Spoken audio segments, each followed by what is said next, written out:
everyone, this is Nightlight with the Nightlight Net blog, and this is the first of what I hope will be many guides. I'll be doing guides for games like Rift, World of Warcraft, League of Legends, and Star Wars The Old Republic.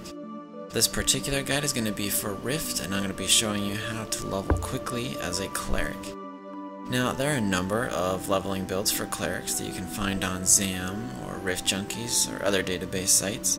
The build I'm going to show you in this video is the build that I use to level my Cleric, and I can tell you from experience it is very effective and very quick leveling, and also doubles pretty well as a PvP build.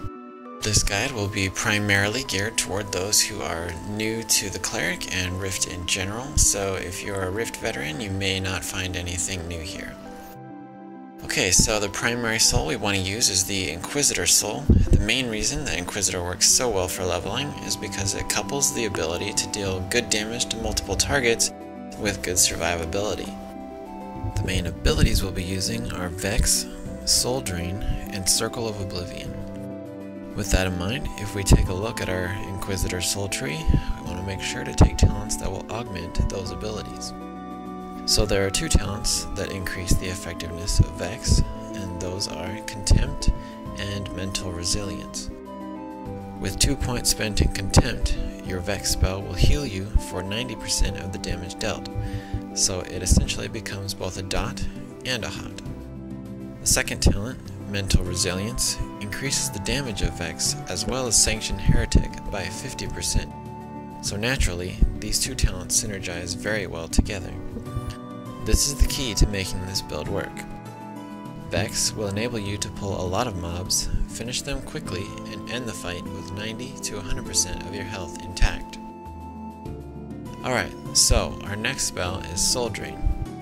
Soul Drain is a very powerful multi-target nuke that hits up to 7 targets and increases in damage the more targets are nearby.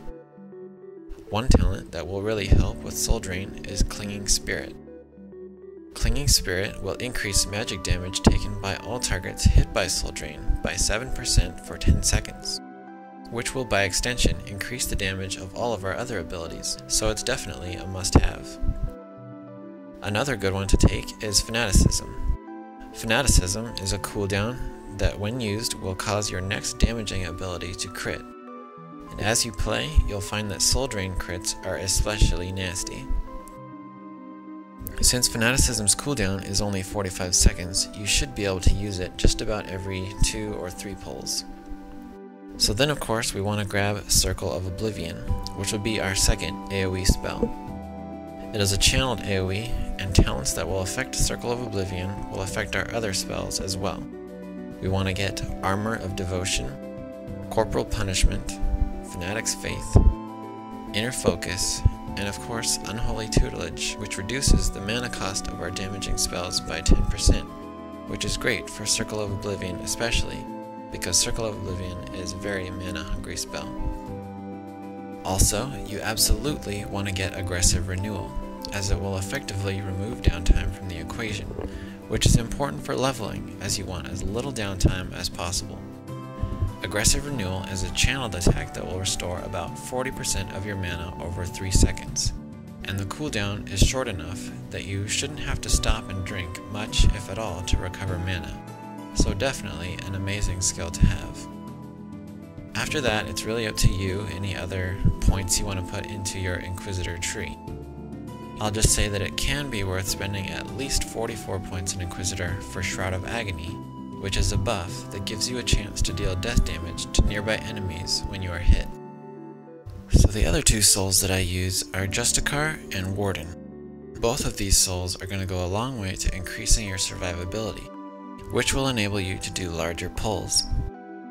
So we're not going to put a lot of points into Justicar, just 5 points in Armor of Virtue to increase our armor rating, and 3 points in Life's Devotion to increase the healing from Salvation, causing all of our spells to heal us for 11% of the damage dealt.